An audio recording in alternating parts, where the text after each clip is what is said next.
Hi friends, എല്ലാവർക്കും aim studies സെന്ററിന്റെ പുതിയൊരു വീഡിയോയിലേക്ക് സ്വാഗതം. അപ്പോൾ കേഡറ്റിന്റെ നോട്ടിഫിക്കേഷനൊക്കെ വന്നിരിക്കുന്ന സാഹചര്യമാണ്. കേഡറ്റിനായിട്ട് നമ്മളിനി അപ്ലൈ ചെയ്യണം. അപ്പോൾ ആർക്കൊക്കെ അപേക്ഷിക്കാം, നിങ്ങൾക്ക് ഏതൊക്കെ കാറ്റഗറി അപേക്ഷിക്കാൻ സാധിക്കും, അങ്ങനെയുള്ള ഒരുപാട് ഡൗട്ടുകൾ ഉണ്ടാവും അല്ലേ. അപ്പോൾ എന്താണ് കേഡറ്റ്, എങ്ങനെയാണ് കേഡറ്റിന് അപ്ലൈ ചെയ്യേണ്ടത്, അതിൽ നിങ്ങൾക്ക് എന്തൊക്കെയാണ് പഠിക്കാനുണ്ടാവുക എന്നുള്ള ഡീറ്റെയിൽഡൊക്കെ നമ്മൾ ഡിസ്കസ് ചെയ്ത് വന്നിട്ടുള്ള കാര്യങ്ങളാണ്. ഓക്കെ, അപ്പോൾ ഇന്ന് നമ്മൾ ചർച്ച ചെയ്യാനായിട്ട് പോകുന്നത് നമ്മുടെ കേരള ടീച്ചർ എലിജിബിലിറ്റി ടെസ്റ്റ്, അതായത് കേട്ടറ്റിൻ്റെ കാറ്റഗറി 2മായി ബന്ധപ്പെട്ട് കംപ്ലീറ്റ് ആയിട്ടുള്ള ഡീറ്റെയിൽസ് ആണ്. കംപ്ലീറ്റ് ആയിട്ടുള്ള ഡീറ്റെയിൽസ് എന്ന് പറയുമ്പോൾ ആർക്കൊക്കെ അപേക്ഷിക്കാൻ സാധിക്കും, അതിൻ്റെ പ്രായപരിധി എങ്ങനെയാണ്, എന്തൊക്കെയാണ് പരീക്ഷയിൽ ഉണ്ടാവുക, അതിൻ്റെ സിലബസ് എങ്ങനെയാണ്, അങ്ങനെയുള്ള കംപ്ലീറ്റ് ആയിട്ടുള്ള കാര്യങ്ങൾ, ഈ പരീക്ഷയുടെ പാറ്റേൺ എങ്ങനെയായിരിക്കും, എല്ലാം നമ്മൾ ഈ ഒരു വീഡിയോയിൽ ചർച്ച ചെയ്യും കേട്ടോ. അപ്പോൾ ഈ വീഡിയോ മുഴുവനായിട്ടും കാണാനായിട്ട് ശ്രദ്ധിക്കുക. അപ്പോൾ എന്താണ് ഞാനിത് പറയാൻ കാരണം എന്ന് വെച്ച് കഴിഞ്ഞാൽ, നമ്മൾ കൃത്യമായ ക്വാളിഫിക്കേഷൻ, അതായത് നമ്മളുടെ യോഗ്യതയുടെ അടിസ്ഥാനത്തിൽ മാത്രമാണ് നമുക്കൊരു പരീക്ഷ എഴുതാനായിട്ട് സാധിക്കുക. അതല്ലെങ്കിൽ നമ്മളുടെ വേരിഫിക്കേഷൻ ടൈമിൽ നമ്മൾക്ക് എന്താണ്, നമ്മൾ അയോഗ്യരായി പ്രഖ്യാപിക്കപ്പെടും. അതായത് നമ്മളുടെ ഈ ഒരു ക്വാളിഫിക്കേഷൻ അവരുടെ നോട്ടിഫിക്കേഷൻ വരുന്ന സമയത്തിൽ നമ്മൾക്ക് ഉള്ളതാണ് എന്ന് തെളിയിച്ചാൽ മാത്രമാണ് നമ്മൾ ആ എക്സാം ക്വാളിഫൈഡ് ആവുന്നത്. ഇഫ് സപ്പോസ് നമ്മൾ ഇല്ലാത്തൊരു യോഗ്യത വെച്ച് അപേക്ഷിച്ച് കഴിഞ്ഞാൽ, അല്ലെങ്കിൽ അത് അറിവോടും എല്ലാം നമ്മൾ അറിയാതെ ക്വാളിഫിക്കേഷൻ എന്താണ്, ആർക്കൊക്കെ അപേക്ഷിക്കാം എന്നുള്ളത് അറിയാതെ നമ്മൾ അപേക്ഷിച്ച് കഴിഞ്ഞിട്ട് പിന്നെ ഒരു എക്സാം ക്വാളിഫൈഡ് ആയി വെരിഫിക്കേഷൻ സമയത്ത് നമ്മൾ പുറത്താക്കപ്പെടുക എന്ന് പറയുമ്പോൾ എത്രത്തോളം സങ്കടമുള്ള കാര്യമാണല്ലേ. അപ്പോൾ കൃത്യമായ യോഗ്യതയും അതിൻ്റെ മാനദണ്ഡങ്ങളും മനസ്സിലാക്കിക്കൊണ്ട് മാത്രം കേട്ടറ്റിൻ്റെ അപേക്ഷ സമർപ്പിക്കാനായിട്ട് ശ്രദ്ധിക്കുക.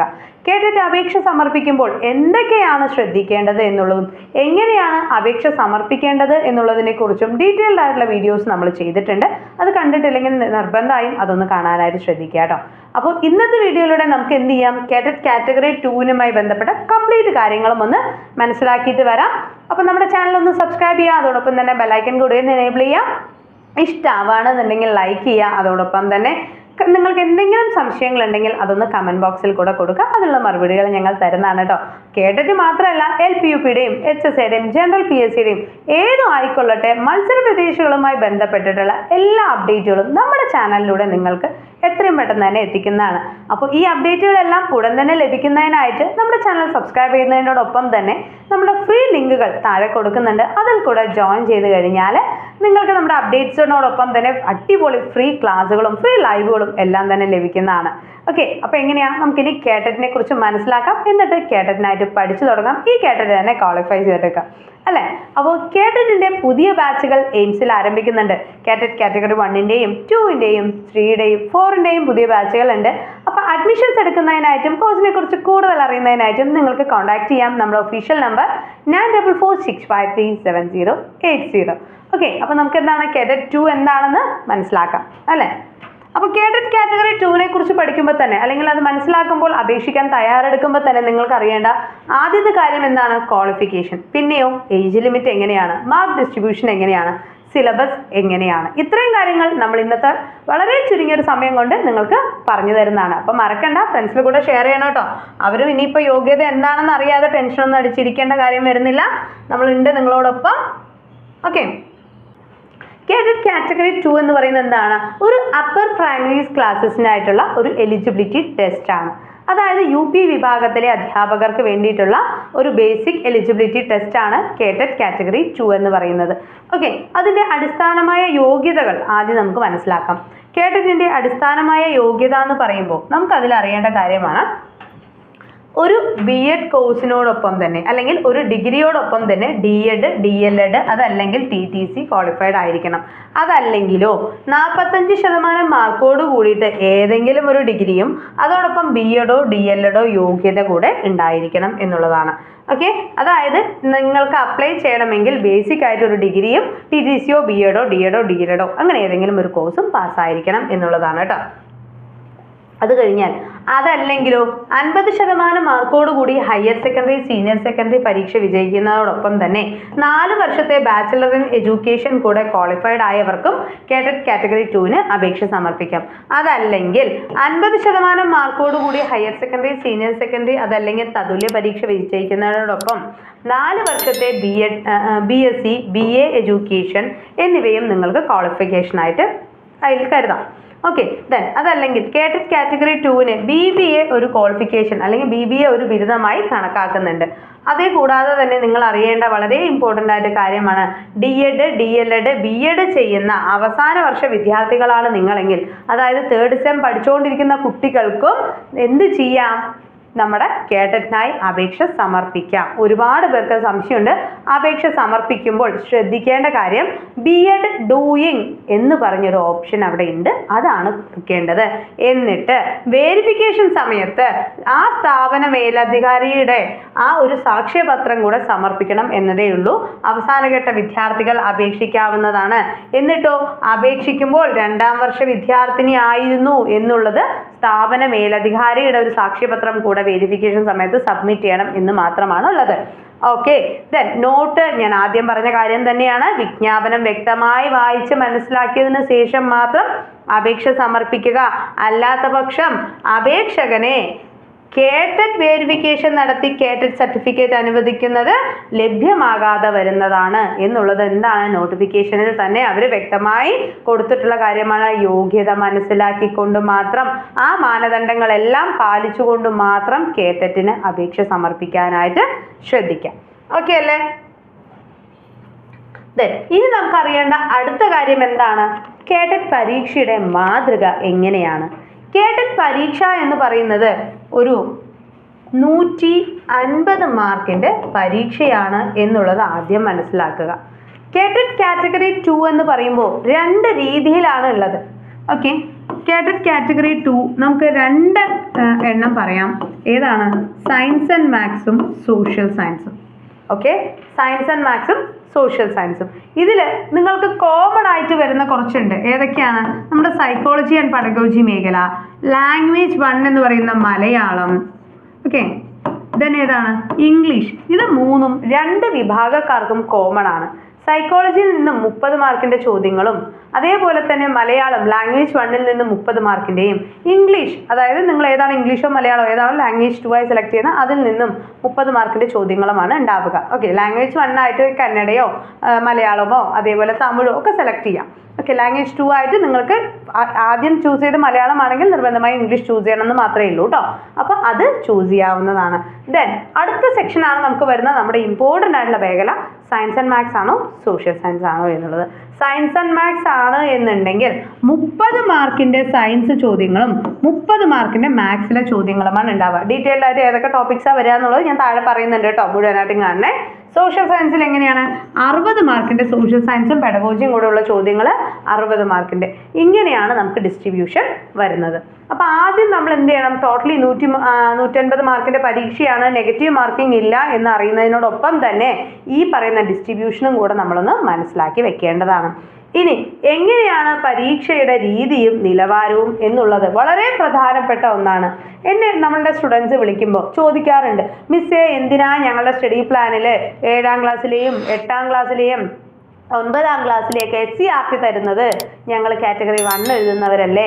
അതല്ലെങ്കിൽ 2കാരെ വിളിക്കുമ്പോൾ ചോദിക്കും, മിസ്സേ കാറ്റഗറി 2 അല്ലേ ഞങ്ങൾ എഴുതുന്നത്, എന്തിനാ 9ാം ക്ലാസ് ഫിസിക്സും കെമിസ്ട്രിയും ബയോളജിയൊക്കെ ഞങ്ങളെ കൊണ്ട് പഠിപ്പിക്കുന്നത്? ഞങ്ങൾ UP അല്ലേ പഠിപ്പിക്കുന്നുള്ളൂ, അല്ലെ UPയുടെ ഒരു മാനദണ്ഡ പരീക്ഷയല്ലേ എഴുതുന്നത് എന്നൊക്കെ ചോദിക്കുന്ന ഒരുപാട് പേരുണ്ട്. അവർക്കുള്ള മറുപടി ഇതേ ഇപ്പം കിട്ടൂ കേട്ടോ. അവർക്കുള്ള മറുപടിയാണ് ഞാൻ എന്നെ വിളിക്കുന്നവരോടൊക്കെ പറഞ്ഞു കൊടുക്കാറുണ്ടെങ്കിലും എന്താണ് അവർക്കുള്ളൊരു മറുപടിയാണ് മക്കളെ ഇത്. അതായത് പാർട്ട് 1 എന്ന് പറയുന്നത് നമ്മുടെ സൈക്കോളജി ആൻഡ് പെഡഗോജി ആണെന്ന് ഞാൻ പറഞ്ഞു അല്ലേ. അതുകൂടാതെ നമ്മൾ എന്താണ് നമ്മുടെ ബോധനശാസ്ത്ര മാധ്യമം ഇംഗ്ലീഷിൽ നിന്നും മലയാളത്തിൽ നിന്നുമുള്ള ചോദ്യങ്ങളും അവരുടെ ബേസിക് ഗ്രാമർ സ്കില്ലും കോംപ്രിഹെൻഷനും പാസേജും ഒക്കെ ഉണ്ടാവും.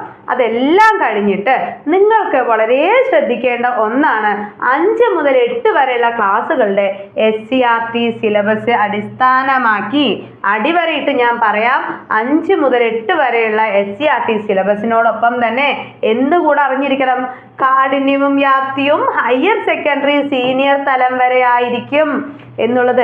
5 മുതൽ 8 വരെയുള്ള ടോപ്പിക്കിനെ ബേസ് ചെയ്തുകൊണ്ട് ഹയർ സെക്കൻഡറി തലം വരെയുള്ള കാര്യങ്ങൾ നമ്മൾ പഠിച്ചിരിക്കണം എന്നുള്ളതാണ്.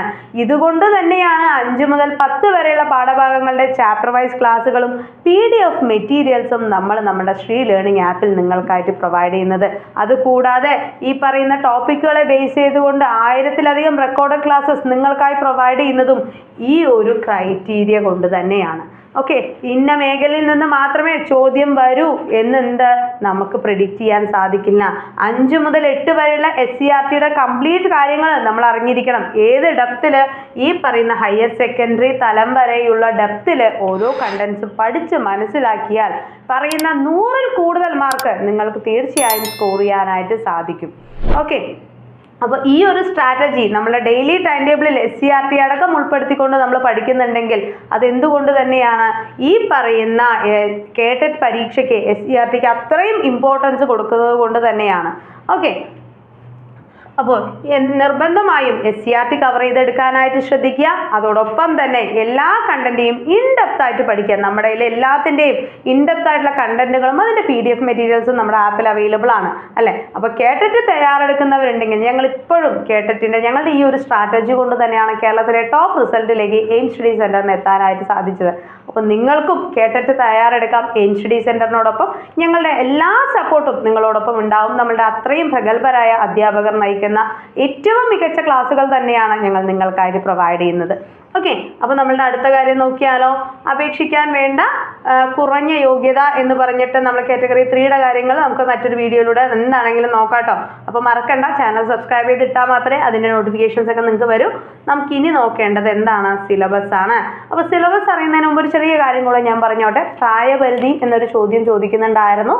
അപ്പോൾ പ്രായപരിധി എന്ന് പറയുന്നത് കേട്ടറ്റിന് ബാധകമല്ല കേട്ടോ. അതായത് കേട്ടറ്റ് എഴുതാനായിട്ട് പ്രായം ഒരു പ്രശ്നമല്ല എന്നുള്ളതാണ്.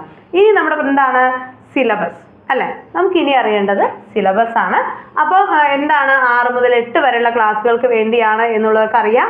ആദ്യം തന്നെ എന്താണ് നമ്മുടെ 30 മാർക്കിൻ്റെ സൈക്കോളജിയിൽ നിന്നുള്ള ചോദ്യങ്ങളിൽ 15 മാർക്കിൻ്റെ ചോദ്യങ്ങൾ വരുന്ന എവിടെയാണ്? ചൈൽഡ് ഡെവലപ്മെൻറ്റിൽ നിന്നാണ് കേട്ടോ.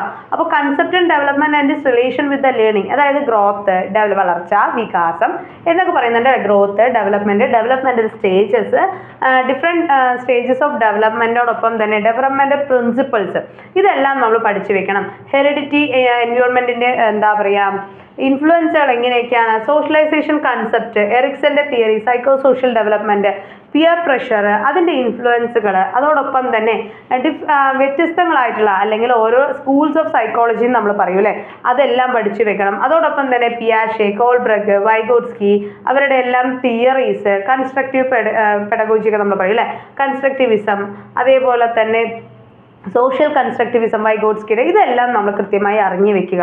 Then child centred approach, progressive education, role of a teacher, then methods of teaching, ഇതേപോലെ തന്നെ ആക്ടിവിറ്റി മെത്തേഡ്സ്, ഇതെല്ലാം പഠിച്ചു വെക്കണം. Critical perspectives of construct of intelligence, അതായത് ഡിഫറെൻറ്റ് ഇൻ്റലിജൻസുമായി ബന്ധപ്പെട്ട ബുദ്ധി സിദ്ധാന്തങ്ങൾ നമ്മൾ പഠിക്കുന്നുണ്ട് അല്ലേ. ഏതൊക്കെയാണ്?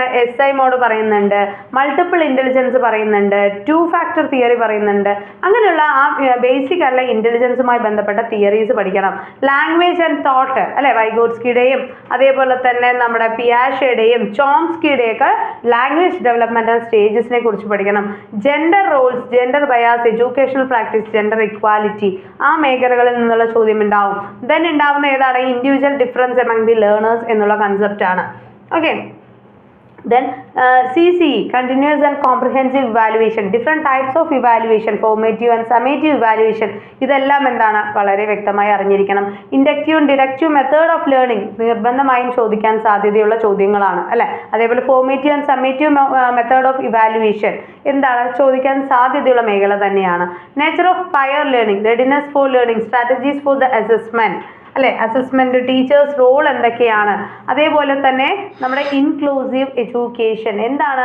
ഡിഫറെൻറ്റ് ക്രിയേറ്റീവ് ആയിട്ടുള്ള ചൈൽഡ് ഉണ്ടാവും, ഡിഫറെൻ്റ്ലി ഏബിൾഡ് ഉണ്ടാവും, അതേപോലെ തന്നെ സ്പെഷ്യലി ഏബിൾഡ് ഉണ്ടാവും. അവരുടെ എഡ്യൂക്കേഷണൽ പ്രൊവിഷൻസും അവരുടെ നീഡ്സും ക്യാരക്ടറിസ്റ്റിക്സും ഡിഫറെൻറ്റ് ടൈപ്സ് ഓഫ് എന്താണ് പഠന വൈകല്യങ്ങൾ അല്ലെ, ലേണിംഗ് ഡിസബിലിറ്റീസ് ഉണ്ടാവും. അതെല്ലാം എന്താണ് വളരെ ഇമ്പോർട്ടൻ്റ് ആയിട്ട് ചോദ്യം വരാൻ സാധ്യതയുള്ള മേഖല തന്നെയാണ്. അപ്പോൾ ഈ ഇൻക്ലൂസീവ് എഡ്യൂക്കേഷൻ എന്ന മേഖലയിൽ നിന്നും നിങ്ങൾക്ക് 5 മാർക്കിൻ്റെ ചോദ്യങ്ങളാണ് വരുന്നത്. ഓക്കെ, പഠന വൈകല്യങ്ങളും ആ RTA ആക്റ്റും അത്രയും ഒക്കെ പഠിച്ചാൽ തന്നെ മതി. RTA അല്ല PWD ആക്റ്റും ഒക്കെ പഠിച്ചാൽ തന്നെ ഇൻക്ലൂസീവ് എഡ്യൂക്കേഷനുമായി ബന്ധപ്പെട്ട ഒരുപാട് ചോദ്യങ്ങൾ നിങ്ങൾക്ക് ഉത്തരം നൽകാനായിട്ട് സാധിക്കും. അതോടൊപ്പം തന്നെ ശ്രവണ വൈകല്യമുള്ള കുട്ടികളുമായി ബന്ധപ്പെടുമ്പോൾ അല്ലെങ്കിൽ അവരിലേക്ക് കണ്ടന്റ് എത്തിക്കുന്നതുമായി ബന്ധപ്പെട്ട കാര്യങ്ങൾ, അല്ലെങ്കിൽ കാഴ്ച പരിമിതിയുള്ള കുട്ടികൾക്ക്, അങ്ങനെയുള്ള സ്പെഷ്യലി ഏബിൾഡ് ആയിട്ടുള്ള കുട്ടികളുടെ കാര്യങ്ങളും നിർബന്ധമായും പഠിച്ചു വെച്ചാൽ ഈ 5 മാർക്ക് നിങ്ങളുടെ കയ്യിലിരിക്കും. ലേണിംഗ് ആൻഡ് പെഡഗോജി പെഡഗോജി അറിയാലോ അല്ലേ, എങ്ങനെയാണ് പഠിപ്പിക്കേണ്ടത് എന്നുള്ള ആ ബോധനശാസ്ത്ര രീതികളാണ് പറയുന്നത്. Cognitive process and emotion, motivation learning, മോട്ടിവേഷൻ്റെ importance, different types of learning, different types of transfer of learning അല്ലേ. സീറോ ട്രാൻസ്ഫർ, നൾ ഉണ്ട്, അതേപോലെ പോസിറ്റീവ് ട്രാൻസ്ഫർ ഉണ്ട്. അതോടൊപ്പം തന്നെ വ്യക്തിത്വം എന്ന കൺസെപ്റ്റ് വരുന്നുണ്ട്. പേഴ്സണാലിറ്റി ആൻഡ് അപ്രോച്ചസും, അഡ്ജസ്റ്റ്മെൻറ്റും മാൽ അഡ്ജസ്റ്റ്മെൻറ്റും. അഡ്ജസ്റ്റ്മെൻറ്റ് ആൻഡ് മാൽ അഡ്ജസ്റ്റ്മെൻറ്റിൽ നിന്നും ഒരു ചോദ്യം നിർബന്ധമായും നിങ്ങൾക്ക് പരീക്ഷയിൽ ഉണ്ടാവും. പേഴ്സണാലിറ്റിയിൽ നിന്നും നിർബന്ധമായും ഒരു ചോദ്യം ഉണ്ടാവും. കാറ്റ്, വാറ്റ്, ടാറ്റ് അല്ലെ, തീമാറ്റിക് പെർസെപ്ഷൻ ടെസ്റ്റ്, അതേ അങ്ങനെയുള്ള ടെസ്റ്റുകളെ കുറിച്ചിട്ട് തീർച്ചയായും ഉണ്ടാവും. ഇപ്പോൾ വേർഡ് അസോസിയേഷൻ ടെസ്റ്റ്, ഇതിൽ നിന്നൊക്കെ ചോദ്യങ്ങൾ ഉറപ്പായും ഉണ്ടാവുന്ന മേഖലകളാണ്. അതേപോലെ തന്നെ ചോദ്യങ്ങൾ ഉണ്ടാവും എവിടെ നിന്നും, പ്രൊജക്റ്റീവ് ആൻഡ് നോൺ പ്രൊജക്റ്റീവ് ടെക്നിക്സുകളെ കുറിച്ചിട്ടുള്ള ചോദ്യങ്ങളും ഉറപ്പായും നിങ്ങളുടെ പരീക്ഷയിൽ ഉണ്ടാവും. അങ്ങനെയാണ് സൈക്കോളജിയിൽ നമ്മൾക്ക് 30 മാർക്കിൻ്റെ ചോദ്യങ്ങൾ വരുന്നത്. ഇനി ലാംഗ്വേജ് 1 നിങ്ങൾക്ക് ചൂസ് ചെയ്യാം, ഏതാണ്, മലയാളമാണോ, ഇംഗ്ലീഷാണോ, തമിഴാണോ, കന്നഡയാണോ എന്നുള്ളത്. അതിൽ 5 മാർക്കിൻ്റെ ചോദ്യങ്ങൾ ഒരു കോംപ്രിഹെൻഷൻ, ഒരു പാസേജ് തന്നിട്ട് അതിൽ നിന്നുള്ളതായിരിക്കും. ദെൻ അടുത്ത 5 മാർക്കിൻ്റെ ചോദ്യങ്ങൾ ഒരു കവിത തന്നിട്ട് അതിൽ നിന്നുള്ളതായിരിക്കും. അതിനുശേഷമാണ് നിങ്ങൾക്ക് മലയാളം പെഡഗോജിയും മലയാളം ബേസിക് ഗ്രാമറും വരുന്നത്. ആ ലാംഗ്വേജിൽ നിന്നും നിങ്ങൾക്ക് അങ്ങനെ തന്നെയാണ് വരിക. ഇംഗ്ലീഷിനും അതേപോലെ തന്നെയാണ്. 15 ചോദ്യങ്ങൾ എന്താണ് നമ്മളുടെ ബേസിക് ഗ്രാമറിൽ നിന്നും, ബാക്കി 15 പെഡഗോജിയിൽ നിന്നുമാണ് വരിക. ഒരു കോംപ്രിഹെൻഷനും ഉണ്ടാവും. തമിഴിലും അതേ രീതിയിൽ തന്നെയാണ്, കന്നഡയിലും നിങ്ങൾക്ക് അതേ രീതിയിലാണ്. എന്താണ്, ഒരു കോംപ്രിഹെൻഷൻ, ഒരു പാസേജ്, അതല്ലെങ്കിൽ ഒരു കവിത, അതിൽ നിന്നും കേന്ദ്രാശയവും അതുമായി ബന്ധപ്പെട്ട കുറച്ച് ചോദ്യങ്ങൾ, ദെൻ ബേസിക് ഗ്രാമർ സ്കിൽസ്, അതിൻ്റെ പെഡഗോജി. അങ്ങനെയാണ് ലാംഗ്വേജിൽ നമ്മൾക്ക് 30 മാർക്കിൻ്റെ ചോദ്യങ്ങൾ വരുന്നത്. ഇപ്പോൾ മലയാളമാണെങ്കിൽ വൃത്തം എന്താണ്, സന്ധി എന്താണ്, അതിൻ്റെ ക്രിയ, നാമം, വിഭക്തി, ഇതെല്ലാം നമ്മൾ അറിഞ്ഞു വെക്കേണ്ടത് വളരെ ഇമ്പോർട്ടൻ്റ് ആണ്. ശൈലികൾ, പ്രയോഗങ്ങൾ, പരിഭാഷകൾ, ഇതെല്ലാം വളരെ ഇമ്പോർട്ടൻ്റ് തന്നെയാണ് കേട്ടോ. അതേപോലെ തന്നെയാണ് നമുക്ക് കാറ്റ് 2-ൽ വരുന്ന മലയാളവും ഇംഗ്ലീഷും ബേസിക് ഗ്രാമേഴ്സ് നമ്മൾ അറിഞ്ഞിരിക്കണം. അതിൻ്റെ പെഡഗോജിയും നമ്മൾ നിർബന്ധമായും പഠിച്ചു വെച്ചിരിക്കണം. അങ്ങനെയാണ് 30 മാർക്കിൻ്റെ ചോദ്യങ്ങൾ. അറബിക്കും അതേ തന്നെയാണ് കേട്ടോ, ബേസിക് ഗ്രാമറും കോംപ്രിഹെൻഷനും അതിൻ്റെ പെഡഗോജിയും എന്ന രീതി തന്നെയാണ്. അപ്പോൾ സാൻസ്ക്രിറ്റും ഒക്കെ സെലക്ട് ചെയ്യുന്ന കുട്ടികൾ കഴിഞ്ഞു. ഇനിയാണ് നമ്മുടെ മെയിൻ ഭാഗത്തേക്ക് വരുന്നത്. സയൻസ് ആൻഡ് മാത്സ് ചൂസ് ചെയ്യുന്നവരുണ്ടാവും അല്ലേ. അത് സയൻസ് ആൻഡ് മാത്സ് അല്ലെങ്കിൽ സോഷ്യൽ സയൻസ്, ഇത് രണ്ടെണ്ണമാണ് നമ്മുടെ പരീക്ഷാഭവൻ നടത്തുന്നത് കാറ്റഗറി 2മായി ബന്ധപ്പെട്ടിട്ട്. അപ്പം അതിൽ സയൻസ് ആൻഡ് മാത്സ് ആണ് നിങ്ങളെങ്കിൽ സയൻസിൽ ഏതൊക്കെ മേഖലകളാണ് ആദ്യം നോക്കേണ്ടത് എന്നുള്ളത് പറഞ്ഞുതരാം. സയൻസിൽ നിന്നും അതിൻ്റെ പെഡഗോജി, സയൻസ് പെഡഗോജിയിൽ നിന്നും 30 ചോദ്യങ്ങളും, മാത്സ് പെഡഗോജിയിൽ നിന്നും 30 ചോദ്യം, അതാണ് സയൻസ് ആൻഡ് മാത്സിൽ വരുന്നത് കേട്ടോ. ഇതിൽ തന്നെ നമ്മൾ എന്ത് ചെയ്യും, ലാസ്റ്റ് സോഷ്യൽ സയൻസുകാരുടെ പറഞ്ഞുതരും. ഒത്തിരി ഒന്ന് വെയിറ്റ് ചെയ്യാം. അപ്പോൾ സയൻസ് ആണ്. സയൻസിൽ ജെർമിനേഷൻ ഓഫ് സീഡ് അല്ലെ, വിത്ത് മുളയ്ക്കലും വിത്തിൻ്റെ ഭ്രൂണം, ആ കാര്യങ്ങളൊക്കെ വരുന്നുണ്ട് അല്ലേ. അത് പ്ലിമ്യൂള്, റാഡിക്കിൾ, ആ കാര്യങ്ങളൊക്കെ വരുന്നുണ്ട്. Germination of seed. സെൽ എന്ന് പറയുന്നുണ്ട്. എന്താണ്, കോശം, കോശാംഗങ്ങൾ, കലകൾ, അത് വ്യത്യസ്ത തരം കലകൾ, ഓർഗൻ, ലെവൽ ഓഫ് ഓർഗനൈസേഷൻ, അതെല്ലാം എന്താണ്, സെൽ എന്ന ടോപ്പിക്കിൽ വരുന്നുണ്ട്. രോഗങ്ങൾ, രോഗകാരികൾ, അതിനുള്ള പ്രിവെൻറ്റീവ് മെഷേഴ്സ് എന്തൊക്കെയാണ് എന്നുള്ളത് നിർബന്ധമായും പഠിച്ചു വെക്കണം. വ്യത്യസ്ത തരം പൊല്യൂഷൻസും അതിൻ്റെ പരിസ്ഥിതി മാർഗങ്ങളും, പ്രധാനപ്പെട്ട ദിനങ്ങൾ, ഞാൻ എടുത്തു പറയാം, പ്രധാനപ്പെട്ട ദിനങ്ങളും പ്രമേയങ്ങളും പഠിച്ചു വെച്ചിരിക്കുക. ഓക്കെ. അതോടൊപ്പം തന്നെ നമ്മളുടെ ബേസിക്, നമ്മുടെ ഹ്യൂമൻ ഫിസിയോളജിയുമായി ബന്ധപ്പെട്ട കാർഡിയോ വാസ്കുലർ സിസ്റ്റം, നമ്മുടെ ബ്ലഡും ഹാർട്ട്, കാർഡിയോ വാസ്കുലർ ഡിസീസസ്, അതിനെക്കുറിച്ച്, സെല്ലുലാർ ഇക്വിലിബ്രിയം, അതേപോലെ എക്സ്ക്രീറ്ററി സിസ്റ്റമായി ബന്ധപ്പെട്ട്, പ്ലാന്റ് ന്യൂട്രീഷൻ, അതേപോലെ പ്ലാന്റ് റീപ്രൊഡക്ഷൻ, അനിമൽ ന്യൂട്രീഷൻ, അതായത് അനിമൽ ന്യൂട്രീഷൻ എന്താണ്, ഡൈജസ്റ്റീവ് സിസ്റ്റവുമായി ബന്ധപ്പെട്ട കാര്യങ്ങൾ, നെർവസ് സിസ്റ്റവുമായി ബന്ധപ്പെട്ട്, നമ്മുടെ ജോയിൻറ്റ്സ്, നമ്മുടെ സ്കെൽട്ടൺ സിസ്റ്റവുമായി ബന്ധപ്പെട്ട കാര്യങ്ങൾ, അതായത് ഹ്യൂമൻ ഫിസിയോളജി കംപ്ലീറ്റ് ആയിട്ട് നമ്മൾ കവർ ചെയ്തെടുക്കണം. അതോടൊപ്പം തന്നെ അഗ്രികൾച്ചർ എന്ന ടോപ്പിക്ക് വരുന്നുണ്ട് അല്ലേ. ഡിഫറെൻറ്റ് ടൈപ്സ് ഓഫ് അഗ്രികൾച്ചർ എന്തൊക്കെയാണ്, അതിൽ ടിഷ്യൂ കൾച്ചർ വരുന്നുണ്ട്, സെറികൾച്ചർ, എപ്പികൾച്ചർ, ക്യൂണികൾച്ചർ എന്ന് പറഞ്ഞ ഡിഫറെൻറ്റ് ടൈപ്സ് വരുന്നുണ്ട്. ഗ്രാഫ്റ്റിംഗ്, അതേപോലെ ബഡ്ഡിംഗ് എന്ന് പറഞ്ഞ ഡിഫറെൻറ്റ് മെത്തേഡ്സ് വരുന്നുണ്ട്. അതെല്ലാം നിർബന്ധമായും പഠിച്ചു വെക്കണം. ഇൻ്റഗ്രേറ്റഡ് ഫാമിംഗ് നിർബന്ധമായും ഒരു ചോദ്യം വരാൻ സാധ്യതയുള്ളതാണ്. ഡിഫറെൻറ്റ് ടൈപ്സ് ഓഫ് അഗ്രികൾച്ചറിലെ എപ്പികൾച്ചർ, സെറികൾച്ചർ, പിസികൾച്ചർ എന്ന് പറഞ്ഞ ഡിഫറെൻറ്റ് ടൈപ്സ് വരുന്നുണ്ട്. അതേപോലെ പ്ലാന്റ് ഡിസീസസ് എന്ന് പറഞ്ഞ് വരുന്നുണ്ട് അല്ലേ. അതായത് വൈറസ് ഉണ്ടാക്കുന്ന രോഗങ്ങൾ, ബാക്ടീരിയ ഉണ്ടാക്കുന്ന പ്ലാന്റ് ഡിസീസുകളെ കുറിച്ച് ഒരു ചോദ്യം ഉറപ്പായും പ്രതീക്ഷിക്കാം. ദെൻ അഗ്രികൾച്ചറൽ ഗാർഡൻ റിസർച്ച് ഇൻസ്റ്റിറ്റ്യൂഷൻ്റെ കാര്യം SCRTയിൽ വ്യക്തമായി തന്നെ കൊടുത്തിട്ടുണ്ട് അല്ലെ. വാഴക്കുളം പൈനാപ്പിളിൻ്റെ ഗവേഷണ കേന്ദ്രം അല്ലെ, ശ്രീകാര്യം എന്താണ്, കിഴങ്ങ് വിള ഗവേഷണം, അങ്ങനെ ആ ഇൻസ്റ്റിറ്റ്യൂഷൻസുമായി അഗ്രികൾച്ചർ റിസർച്ച് ഇൻസ്റ്റിറ്റ്യൂട്ട്സ് എവിടെയാണ് എന്നുള്ളത് കൂടെ നിർബന്ധമായും പഠിച്ചു വെക്കുക. ഡിഫറെൻറ്റ് ടൈപ്സ് ഓഫ് ടാക്സോണമിയും ബയോളജിക്കൽ ക്ലാസിഫിക്കേഷനും ബൈനോമിയൽ നോമൻക്ലേച്ചറും പഠിച്ചു വെക്കുക. 2 കിങ്ഡം ക്ലാസിഫിക്കേഷൻ ആരാണ്, 3 ആരാണ്, 5 ആരാണ്, 6 ആരാണ്, അങ്ങനെ ക്ലാസിഫിക്കേഷൻ എന്താണ്, അതിൻ്റെ ബേസ് എന്താണ്, ഫുഡ് വെബ് എന്താണ്, ഫുഡ് ചെയിൻ എന്താണ്, എക്കോസിസ്റ്റവുമായി ബന്ധപ്പെട്ട ബേസിക് ആയിട്ടുള്ള കാര്യങ്ങൾ നിർബന്ധമായും പഠിച്ചു വെച്ചിരിക്കണം. ബയോഡൈവേഴ്സിറ്റിയെ കുറിച്ച് പഠിക്കണം. അതേപോലെ തന്നെ നമ്മൾക്ക് ട്രാൻസ്പാരന്റ് ആൻഡ് ഒപേക്ക് ഒബ്ജക്ട്സ് വരുന്നുണ്ട്. സോളാർ സിസ്റ്റം ബഹിരാകാശവുമായി ബന്ധപ്പെടുമ്പോൾ നമ്മൾ എന്താണ് സാറ്റലൈറ്റ്സും അതിൻ്റെ പ്ലാനറ്റ്സും മാത്രമല്ല നമ്മുടെ റീസെൻ്റ് ആയിട്ടുള്ള ISROൻ്റെയും മറ്റുമുള്ള പുതിയ, അതായത് ഇപ്പോൾ നമ്മൾ ആദിത്യ L1, ഗഗൻയാൻ, മംഗൾയാൻ, ചന്ദ്രയാൻ, അങ്ങനെ ISRO മിഷൻസ് അല്ലേ, അത് വളരെ ഇമ്പോർട്ടൻ്റ് ആണ്. അതേപോലെ തന്നെ നമ്പർ ഓഫ് ഉപഗ്രഹങ്ങൾ, ഉപഗ്രഹങ്ങൾ കൂടുതലും കുറഞ്ഞൊക്കെ വന്നുകൊണ്ടിരിക്കും. ആ അപ്ഡേറ്റുകൾ നിർബന്ധമായും പഠിച്ചു വെച്ചിരിക്കുക എന്നുള്ളതാണ്. ദെൻ സിമ്പിൾ മെഷീൻസ് അഥവാ ഉത്തോലകങ്ങൾ എന്നുള്ള മേഖല വരുന്നുണ്ട്. മാഗ്നറ്റിസം എന്നുള്ളത് വരുന്നുണ്ട്.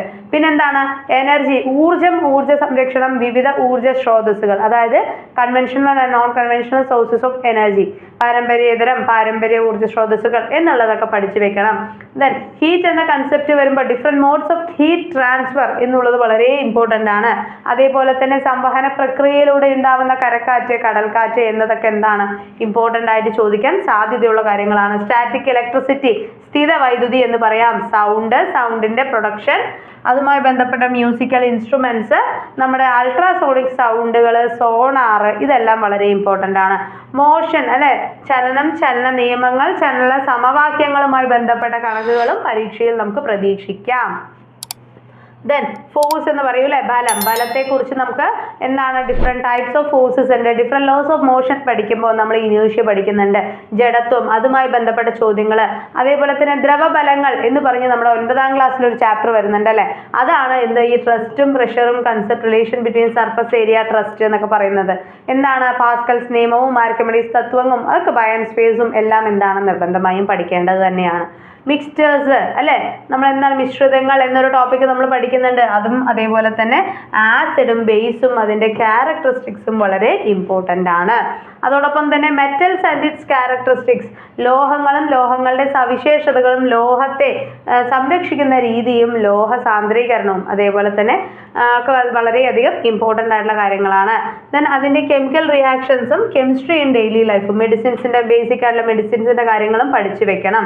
അപ്പോൾ ഇത് അതേപോലെ structure, different types of structures ഉണ്ടായിരുന്നു അല്ലേ, ഓരോ ശാസ്ത്രജ്ഞന്മാരും മുന്നോട്ട് വെച്ച ഒരുപാട് ആശയങ്ങളുണ്ട്. ബോർ മോഡൽ ഉണ്ട്, റുദർഫോർഡ് മോഡൽ ഉണ്ട്, അതിനെക്കുറിച്ചുള്ള ബേസിക് ആയിട്ടുള്ള കൺസെപ്റ്റ്, ആറ്റോമിക് നമ്പർ, ഒക്ടക്റ്റ് അതായത് നമ്മുടെ ഇലക്ട്രോണിക് കോൺഫിഗറേഷൻ, മാസ് നമ്പർ, അതേപോലെ ബോണ്ടിങ്, ഇതെല്ലാം വളരെ ബേസിക് ആയിട്ടുള്ള കാര്യങ്ങളാണ്, നിർബന്ധമായും പഠിച്ചു വെക്കേണ്ടതാണ്. ഇനി സയൻസിൻ്റെ പെഡഗോജിയിൽ നിന്നുള്ള കാര്യങ്ങളും കണ്ടിന്യൂസ് ആൻഡ് കോംപ്രിഹെൻഷീവ് ഇവാലുവേഷനും സയൻറ്റിഫിക് ആറ്റിറ്റ്യൂഡ് ഡെവലപ്പ് ചെയ്യാനുമായിട്ട് എന്തൊക്കെയാണ് പ്രൊവൈഡ് ചെയ്യേണ്ടത് എന്നുള്ള കാര്യങ്ങളോടൊപ്പം തന്നെ സയൻസ് മേഖലയിലെ കുട്ടികൾക്ക് ജ്ഞാനം നൽകുന്നതിന്, അറിവ് നൽകുന്നതിനായിട്ട് ഈ സ്റ്റെല്ലേറിയം പോലെ എന്തൊക്കെ ആപ്ലിക്കേഷൻസ് ആണ് കേരള ഗവൺമെൻറ് പ്രൊവൈഡ് ചെയ്തിരിക്കുന്നത് എന്നുള്ളതിനെക്കുറിച്ചും കൃത്യമായ ഒരു ധാരണ കൂടെ നമ്മൾ ഉണ്ടാക്കി വെക്കേണ്ടതാണ്. ഓക്കെ, ഇനി മാത്സിൻ്റെ മേഖലയിൽ നിന്നും നിങ്ങൾക്ക് ചോദ്യങ്ങൾ വരുമ്പോൾ അരിത്തമാറ്റിക് എന്ന് പറയുമ്പോൾ നമ്മുടെ number, negative numbers, positive numbers, അതേപോലെ rational and irrational numbers, fractions, decimals, number system, സീരീസുകൾ, അങ്ങനെയുള്ള കാര്യങ്ങളൊക്കെ വളരെ ഇമ്പോർട്ടൻ്റ് ആയിട്ട് ചോദ്യങ്ങൾ വരാവുന്നതാണ്. അതോടൊപ്പം തന്നെ ഇൻട്രസ്റ്റ്, സിമ്പിൾ ആൻഡ് കോമ്പൗണ്ട് ഇൻട്രസ്റ്റുമായി ബന്ധപ്പെട്ട ചോദ്യങ്ങളും, simple and compound interest, profit and loss, discount, average, percentage, അതേപോലെ different type of numbers, ratio and proportion, exponential functions, ഇതെല്ലാം എന്താണ് വളരെ ഇമ്പോർട്ടൻ്റ് ആയിട്ടുള്ള നമ്മുടെ മാത്സിലെ കൺസെപ്റ്റുകളാണ്. ഇതിൽ നിന്നുള്ള ചോദ്യങ്ങളൊക്കെ നമുക്ക് പഠിക്കാനുണ്ട്. അതേപോലെ തന്നെ പ്രൊപ്പോർഷണാലിറ്റി കോൺസ്റ്റൻറ്റുകളും ഡിഫറെൻറ്റ് നമ്പേഴ്സും മാത്രമല്ല നിങ്ങൾക്ക് പഠിക്കാനുള്ളത്, ആൽജിബ്രായിക് ഐഡൻറ്റിറ്റീസ് വരുന്നുണ്ട്. അതായത് A² + B² എന്ന ഐഡൻറ്റിറ്റീസ് വരുന്നുണ്ടല്ലോ, അതാണ് വരുന്നത്. അതോടൊപ്പം തന്നെ ജോമെട്രിയിൽ ആംഗിൾസ്, സർക്കിൾസ്, പാരലൽ ലൈൻസുമായി ബന്ധപ്പെട്ട ചോദ്യങ്ങൾ, ട്രയാങ്കിൾസ്, അതേപോലെ ഇതിൻ്റെ എല്ലാം ഏരിയ, പെരിമീറ്റർ, 3D ഫിഗേഴ്സ്, ആ 3D ഫിഗേഴ്സിൻ്റെ തന്നെ വോള്യം, മറ്റുള്ള കാര്യങ്ങൾ എല്ലാം തന്നെ നമുക്ക് ചോദിക്കും. അതുകൂടാതെ തന്നെ സ്റ്റാറ്റിസ്റ്റിക്സിൽ നിന്നും, അതായത് ഒരു ഗ്രാഫ് തന്നുകൊണ്ട് അസസ് ചെയ്യാനും മീൻ മീഡിയൻ മോഡ് എന്നുള്ള കൺസെപ്റ്റും നമ്മൾക്കവിടെ വരുന്നുണ്ട്. ടാബ്ലേറ്റ് റെപ്രസെൻറ്റേഷൻസ് കണ്ടോ, ഫ്രീക്വൻസി ടേബിളൊക്കെ നമുക്ക് ചോദ്യങ്ങൾ വരാൻ സാധ്യതയുള്ള മേഖല തന്നെയാണ്. ഓക്കെ, അതിനുശേഷം എന്താണ് ഇതിൻ്റെ പെഡഗോജി കൂടെ വരുമ്പോഴാണ് ഇത് കംപ്ലീറ്റ് ആവുന്നത്. ഓക്കെ, ഇത്രയാണ് നമ്മുടെ എന്താണ് സയൻസ് ആൻഡ് മാത്സ് എന്നുള്ള ഭാഗത്തു നിന്നും നിങ്ങൾക്ക് നോക്കേണ്ടി വരിക. അപ്പോൾ മാത്സിനോടൊപ്പം തന്നെ മാത്സിൻ്റെ പെഡഗോജി പഠിക്കുന്നത് പോലെ തന്നെ അതുമായി ബന്ധപ്പെട്ട ജിയോജിബ്ര പോലെയുള്ള ആപ്ലിക്കേഷൻസ് ഏതൊക്കെയാണ് എന്നുള്ളതും അറിഞ്ഞു വെക്കേണ്ടത് വളരെ ഇമ്പോർട്ടൻ്റ് ആണ്. അപ്പോൾ ഇത്രയുമാണ് എന്തെന്ന് പറയുന്നത് നമ്മുടെ സയൻസ് ആൻഡ് മാത്സുകാർക്ക് നോക്കേണ്ട ഭാഗം വരുന്നത്. ഇനി സോഷ്യൽ സയൻസ് ആണെങ്കിലോ നമ്മൾ പറഞ്ഞ സൈക്കോളജിയും പെഡഗോജിയും പോലെ തന്നെ അതേപോലെ ലാംഗ്വേജ് ഇംഗ്ലീഷും മലയാളവും പോലെ അത് കഴിഞ്ഞു കഴിഞ്ഞാൽ സോഷ്യൽ സയൻസിലെ 60 ചോദ്യങ്ങളാണ് നിങ്ങൾക്കായിട്ട് ഉണ്ടാവുക. അപ്പോൾ സോഷ്യൽ സയൻസിലെ 60 മാർക്കിൻ്റെ ചോദ്യങ്ങൾ എന്ന് പറയുമ്പോൾ അതിലെ 12 മാർക്കിൻ്റെ ചോദ്യങ്ങൾ ഹിസ്റ്ററിയിൽ നിന്നാണ്. ഹിസ്റ്ററി നമ്മൾ എന്തൊക്കെ പഠിക്കണം? Stone age, beginning of agriculture, നമ്മുടെ 8ാം ക്ലാസ്സിലെ സ്റ്റാർട്ടിംഗ് ഉള്ള ഒരു ചാപ്റ്റർ ഉണ്ട് അല്ലേ, സ്റ്റോൺ ഏജുമായി ബന്ധപ്പെട്ടിട്ട്. അതേപോലെ different types of civilisation, Egyptian, Chinese, Harappan, Indus valley civilisation, ആ സിവിലൈസേഷൻസ്, മെസപ്പൊട്ടാമിയൻ, ഇതെല്ലാം പഠിക്കണം. പിന്നെ industrial and agrarian revolution and capitalism എന്നുള്ള ടോപ്പിക്ക്, ലേബർ മൂവ്മെന്റ്സ്, കൊളോണിയലിസം, 1857 വിപ്ലവം, നമ്മുടെ ഇന്ത്യയിലും കേരളത്തിലുമായി നടന്ന വ്യത്യസ്തങ്ങളായ മുന്നേറ്റങ്ങൾ, സോഷ്യൽ റിസർവ് മൂവ്മെന്റ്സ് അല്ലെ, ഇപ്പൊ ചട്ടമ്പിസ്വാമിയും അയ്യങ്കാളിയും ഒക്കെ എന്താണ് അറിഞ്ഞു വെക്കേണ്ട കാര്യങ്ങൾ തന്നെയാണ്. അതേപോലെ തന്നെ സോഷ്യൽ ചെയിൻസ്, അതേപോലെ കർഷക വിപ്ലവങ്ങൾ ഉണ്ട് അല്ലെ, അഗ്രേറിയൻ സ്ട്രഗിൾസ് എന്നൊക്കെ പറയും. അതെല്ലാം എന്താണ് വളരെ ഇമ്പോർട്ടൻ്റ് ആണ്. നമ്മുടെ കേരളത്തിലുണ്ടായ എല്ലാ മുന്നേറ്റങ്ങളെയും കുറിച്ചും ചെറിയൊരു ധാരണയെങ്കിലും ഉണ്ടാവണം. പഴശ്ശിരാജയാണെങ്കിലും വേലുത്തമ്പി ദളവയാണെങ്കിലും ഒക്കെ എന്താണ് അറിഞ്ഞു വെക്കേണ്ട വ്യക്തികൾ തന്നെയാണ്. ഓക്കെ, അതേപോലെ ഇനി ജോഗ്രഫിയുടെ മേഖലയിൽ നിന്നും എങ്ങനെയാണ് നിങ്ങൾക്ക് ചോദ്യങ്ങൾ വരിക? ആദ്യം തന്നെ ഏതാണ് മക്കളെ? സോളാർ സിസ്റ്റം അല്ലെ, planets and the other heavenly objects. Then ഈ എർത്തിൻ്റെ ഇന്റേണൽ ആൻഡ് എക്സ്റ്റേണൽ സ്ട്രക്ചേഴ്സ് വരുന്നുണ്ട്, കാലാവസ്ഥ വരുന്നുണ്ട്, താപ വ്യത്യാസങ്ങൾ വരുന്നുണ്ട്, അതേപോലെ ലാറ്റിറ്റ്യൂഡ്, ലോഞ്ചിറ്റ്യൂഡ്, ലാറ്റിറ്റ്യൂഡിൻ്റെ ടൈം, ഗ്രീൻവിച്ച് രേഖയുമായി ബന്ധപ്പെട്ട ടൈം കാൽക്കുലേറ്റ് ചെയ്യുന്ന കാര്യങ്ങൾ, ദെൻ ഭൂപടം അല്ലെ, മാപ്പ്, അതിൻ്റെ ടോപ്പോഗ്രഫിക്കൽ മാപ്പ്, ദെൻ ക്ലൈമറ്റ്, വെതർ അല്ലെ, കാലാവസ്ഥ എന്നും പറഞ്ഞ് നമ്മളൊരു ടോപ്പിക്ക് പഠിക്കുന്നുണ്ട് അല്ലേ, അത്. ദെൻ എന്താണ് അന്തരീക്ഷ പാളികൾ, അന്തരീക്ഷം എന്നുള്ളതൊക്കെ വരുന്നുണ്ട്. ദെൻ ഇന്ത്യയുടെ കാലാവസ്ഥയും വെജിറ്റേഷനും ഇന്ത്യയിലെ കാർഷിക മേഖലയിലും ഒക്കെ വരുന്ന ഖാരിഫ് റാബി വിളകളെ കുറിച്ചൊക്കെ അറിഞ്ഞു വെച്ചിരിക്കണം. അതേപോലെ തന്നെ India resource agriculture industry transportation, കേരളത്തിൻ്റെ ഫിസിയോഗ്രഫി അല്ലെ, ഹ്യൂമൻ ലൈഫ്, എൻവയോൺമെന്റിലെ പ്രോബ്ലംസും അതിൻ്റെ കൺസർവേറ്റീവ് മെഷേഴ്സും നിർബന്ധമായും അറിഞ്ഞു വെച്ചിരിക്കണം. അതാണ് എന്ത് നമ്മുടെ ജോഗ്രഫിയിൽ നിന്നുള്ള 12 ചോദ്യങ്ങൾ. എക്കണോമിക്സിൽ നിന്ന് എത്ര ചോദ്യം ഉണ്ടാവും? 8 ചോദ്യങ്ങളാണ് എക്കണോമിക്സ് മേഖലയിൽ നിന്നും വരിക. എന്തൊക്കെ പഠിക്കണം? എക്കണോമിക് ഗ്രോത്ത് ഡെവലപ്മെന്റ് പഠിക്കണം, 5 year plans, food security and poverty, traditional industries of Kerala, money and banking, demographic trends, Kerala, India, globalisation and India. ഇത്രയും കൺസെപ്റ്റ് ആണ് എവിടെ വരുന്നത്? നമുക്ക് എക്കണോമിക്സിന്റെ മേഖലയിൽ നിന്നും വരുന്നത്. അപ്പോൾ ഈ 5 ഇയർ പ്ലാൻ ഒക്കെ പഠിക്കുമ്പോൾ നിങ്ങൾ പഠിക്കേണ്ടത് എന്താണ്? ഓരോ 12 5 ഇയർ പ്ലാന്റെയും ലക്ഷ്യങ്ങൾ പഠിച്ചു വെക്കുക. പിന്നെ നീതി ആയോഗിനെ കുറിച്ച് ഒന്ന് അറിഞ്ഞു വെക്കുക. GSTയുമായി ബന്ധപ്പെട്ട കാര്യങ്ങൾ ജസ്റ്റ് ഒന്ന് അറിഞ്ഞു വെക്കുക. ഇതെല്ലാം ആ മേഖലയിൽ നിന്നും വരാൻ സാധ്യതയുള്ളതാണ്. പിന്നെ ബാങ്കിങ്ങിൽ വന്നിട്ടുള്ള ന്യൂ ട്രെൻഡുകൾ അതൊക്കെ ഒന്ന് അറിഞ്ഞു വെക്കുക. ഡെമോഗ്രാഫിക് ട്രെൻഡ്സും അറിഞ്ഞു വെക്കുക. ഇനി പൊളിറ്റിക്കൽ സയൻസ് എന്ന് പറയുമ്പോൾ നിങ്ങൾക്ക് എന്തൊക്കെയാണ് പൊളിറ്റിക്കൽ സയൻസിന്റെ മേഖലയിൽ നിന്നും വരുന്നത്? നമുക്ക് ഡെമോക്രസി അല്ലെ, പഞ്ചായത്ത് രാജ് സിസ്റ്റം വരുന്നുണ്ട്, ജനാധിപത്യം വരുന്നുണ്ട്. ജനാധിപത്യം ജനങ്ങൾക്ക് വേണ്ടി എന്ന് പറഞ്ഞ 10th സ്റ്റാൻഡേർഡിലെ ചാപ്റ്റർ ആണ്, വളരെ ഇമ്പോർട്ടൻ്റ് ആണ് ആ ഭാഗമൊക്കെ കേട്ടോ. അപ്പോൾ ഡെമോക്രസി വരുന്നുണ്ട്, പീപ്പിൾ ആൻഡ് സ്റ്റേറ്റ് ഗവൺമെന്റ് വരുന്നുണ്ട്, different type of political parties അല്ലെ, രാഷ്ട്രീയ പാർട്ടികൾ, അതിൻ്റെ ഫങ്ഷൻസ് എന്തൊക്കെയാണ്, ഒരു ദേശീയ പാർട്ടിയായി അംഗീകരിക്കണമെങ്കിൽ അതിന് എന്തൊക്കെയാണ് ബേസിക് ആയ മാനദണ്ഡങ്ങൾ എന്നുള്ളതൊക്കെ വളരെ ഇമ്പോർട്ടൻ്റ് ആണ്. ഇലക്ഷൻ പ്രോസസ്സും ഇലക്ഷൻ കമ്മീഷനും. ഇലക്ഷൻ കമ്മീഷൻ എന്ന് പറയുമ്പോൾ ഇപ്പോൾ നിലവിലെ ഇലക്ഷൻ കമ്മീഷണർ ആര്, ആ ഇലക്ഷൻ കമ്മീഷനിൽ എത്ര അംഗങ്ങൾ ഉണ്ടാവും എന്നുള്ളത് കൂടെ അറിഞ്ഞു വെച്ചിരിക്കണം. ലോക്കൽ സെൽഫ് ഗവൺമെന്റ്സ് എന്നുള്ളതും വളരെ ഇമ്പോർട്ടൻ്റ് ആണ് കേട്ടോ. അപ്പോൾ പുതിയ നിയമനങ്ങളെ കുറിച്ചുള്ള ഒരു അപ്ഡേറ്റ് നിങ്ങൾ സൂക്ഷിക്കുന്ന എപ്പോഴും നല്ലത് തന്നെയാണ്. അതുകൂടാതെ ഇത്രയും വരുമ്പോഴാണ് നമുക്ക് എന്ത് വരുന്നത്? നമ്മളുടെ ഒരു നല്ലൊരു മേഖല കഴിഞ്ഞു. ഇനിയാണ് എന്ത്? നമ്മുടെ സോഷ്യൽ സയൻസിന്റെ പെഡഗോജി വരുന്നത്. സോഷ്യൽ സയൻസിന്റെ പെഡഗോജിയിൽ നിന്നും മൊത്തം എത്രയാ? 20 മാർക്കിന്റെ ചോദ്യങ്ങൾ കൂടെ നിങ്ങൾക്ക് ഉണ്ടാവും. ഓക്കെ, സോഷ്യൽ സയൻസിന്റെ പെഡഗോജിയും കൂടെ കഴിയുമ്പോൾ നമ്മുടെ ഏകദേശം ഒരു 60 മാർക്കിന്റെ സോഷ്യൽ സയൻസ് മേഖല കൂടെ നമ്മൾ അവിടെ കവർ ചെയ്തെടുത്തു. ഓക്കെ, അപ്പോൾ ഇത്രയുമാണ് നിങ്ങൾക്ക് കാറ്റഗറി 2ന്റെ സിലബസ് എന്ന് പറഞ്ഞ് നിങ്ങൾ മനസ്സിലാക്കേണ്ടത്. ഓക്കെ, അപ്പോൾ കാറ്ററ്റിനായിട്ട് പ്രിപ്പയർ ചെയ്യുമ്പോൾ എന്തൊക്കെയാണ് യോഗ്യതകൾ എന്നറിയുന്നതിനോടൊപ്പം തന്നെ കാറ്ററ്റിൻ്റെ സിലബസ് കൂടെ മുഴുവനായി മനസ്സിലാക്കിക്കൊണ്ട് തയ്യാറെടുത്ത് തുടങ്ങുക. ഈ കാറ്ററ്റ് നിങ്ങൾക്കുള്ളതാണ്. അപ്പോൾ നമ്മുടെ എയിം സ്റ്റഡി സെൻറ്ററിൽ കാറ്ററ്റിൻ്റെ കാറ്റഗറി 1-ൻ്റെയും 2-ൻ്റെയും 3-ൻ്റെയും 4-ൻ്റെയും പുതിയ ബാച്ചുകൾ ആരംഭിക്കുന്നുണ്ട്. അപ്പോൾ കേരളത്തിലെ തന്നെ ടോപ്പ് റിസൾട്ട് എന്നും നേടുന്ന നമ്മുടെ എയിം സ്റ്റഡി സെൻറ്ററിനോടൊപ്പം നിങ്ങൾക്ക് കാറ്ററ്റ് പഠിച്ചു തുടങ്ങാം.